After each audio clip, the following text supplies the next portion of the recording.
Assalamualaikum warahmatullahi wabarakatuh. Alhamdulillahi rabbil alamin wa bihi nasta'in wa ala umuri dunya waddin. Assalatu wassalamu ala sayyidina Muhammadin wa ala alihi wa sahbihi wa barik wa sallim ajma'in. Amma ba'd. Hadirin pemirsa Pusat Studi Fatwa Institut Pesantren Matalibul Falah dimanapun Anda berada yang berbahagia dan dirahmati oleh Allah Subhanahu wa Ta'ala. Beberapa episode yang lalu kita membahas kaitannya dengan akad di dalam keuangan syariah. Kemudian ada bahasan kaitannya dengan natural certainty kontrak dan natural uncertainty kontrak. Hari ini ada satu tambahan tema yang akan saya sampaikan untuk menemani hari teman-teman pada hari ini.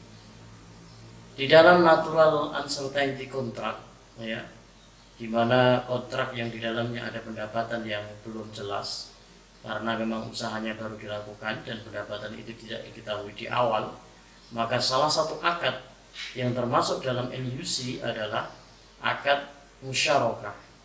Tahu kalau kita berbicara di lembaga keuangan biasanya kita mengenal dengan produk pembiayaan musyarakah.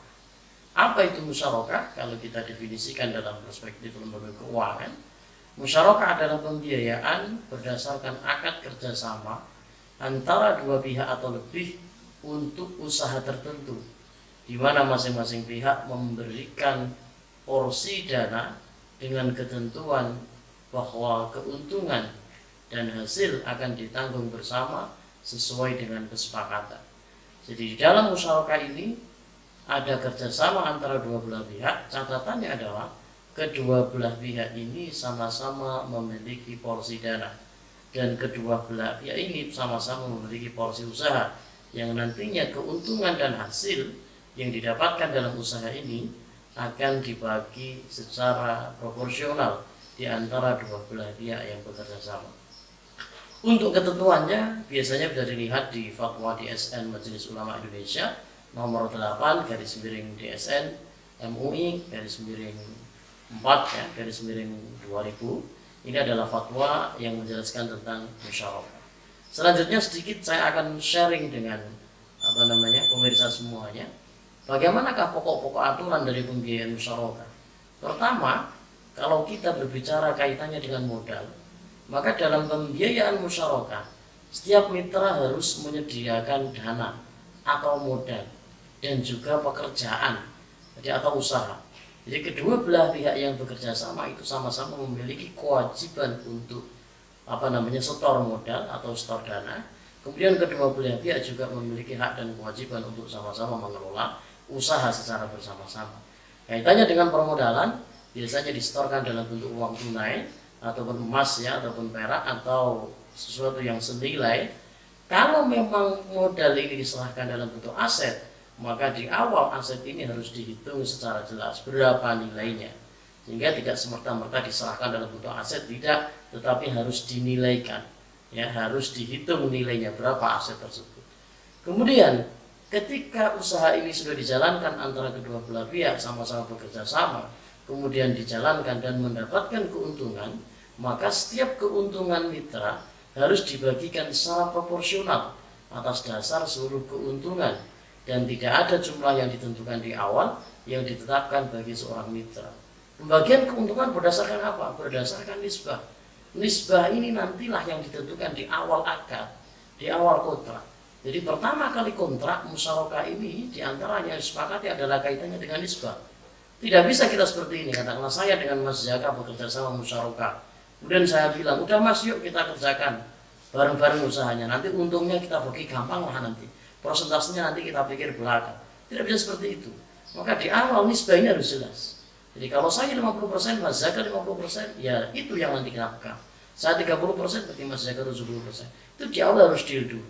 Kenapa seperti itu? Karena kalau di awal tidak jelas nisbahnya, belum ditentukan, di kemudian hari nanti ketika untung sudah kelihatan, maka berpotensi untuk menimbulkan permasalahan antara dua orang yang bermitra. Ya. Kemudian keuntungan harus diperuntukkan bagi kedua belah pihak dan tidak boleh disyaratkan hanya satu pihak saja. Mas Jaka yuk kerjasama kita mendirikan usaha, katakanlah gitu ya. Saya punya uang 5 juta, Mas Jaka 5 juta, nanti keuntungannya untuk saya saja. Ya, nggak bisa. Jadi keuntungannya harus dibagi dua belah pihak. Seperti itu. Kemudian, bagaimana kalau memang usaha yang dijalankan itu rugi? Kalau memang usaha yang dijalankan rugi, maka kerugian tersebut dibagi di antara pihak yang bekerja sama secara proporsional. Jadi mitra-mitra yang tercatat dalam kontrak musyarakah tadi yang bekerja sama untuk membangun usaha tadi, di samping mendapatkan pembagian keuntungan, kalau memang usaha yang dijalankan rugi, maka kerugian harus dibagi secara proporsional. Kalau keuntungan dibagi sesuai dengan nisbah yang disepakati, maka kalau kerugian berbeda, pembagiannya sesuai dengan proporsi modal di antara kedua belah pihak. Modal saya berapa persen, modal mereka berapa persen, yaitu dibagi digunakan untuk membagi kerugian. Kemudian kaitannya dengan jaminan ya, kalau kita berbicara pembiayaan musyarakah di lembaga keuangan itu kan ada salah satu komponen yang tidak bisa dihilangkan. Salah satunya adalah jaminan. Bagaimana kalau kita berbicara jaminan di pembiayaan musyarakah?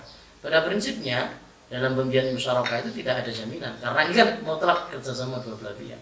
Tetapi kalau kita berbicara di lembaga keuangan ini lain. Karena apa? Untuk menghindari terjadinya penyimpangan, wan prestasi antara dua mitra yang bekerja sama.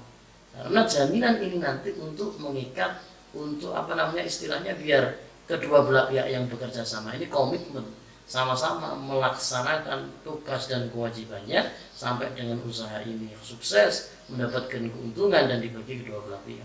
Anda bayangkan, andai saja pembiayaan di perbankan syariah atau di lembaga keuangan syariah lainnya kaitannya dengan musyarakah tanpa adanya jaminan, maka di situ tidak ada alat untuk mengikat kedua belah pihak. Seperti itu ya.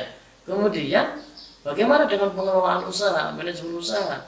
Maka kaitannya dengan musyarakah ini, semua mitra yang bekerja sama ya memiliki hak untuk mengelola aset musyarakah dalam proses bisnis yang dijalankan secara normal. Jadi musyarakah ini kembali lagi ke pengertian awal, kerjasama antara dua belah pihak di mana pihak-pihak yang bekerja sama ini sama-sama mendapatkan keuntungan ya yang dibagi, kemudian kedua belah pihak juga memiliki kewajiban untuk menyetorkan modal, kemudian kedua belah pihak juga memiliki porsi untuk sama-sama mengelola usaha. Demikian yang bisa saya sampaikan kaitannya dengan musyarakah. Semoga bisa menambah wawasan hadirin semuanya, wawasan pemirsa semuanya kaitannya dengan akad musyarakah atau dalam lembaga keuangan kita kenal dengan pembiayaan musyarakah. Terima kasih, sampai jumpa di episode selanjutnya. Assalamualaikum warahmatullahi wabarakatuh.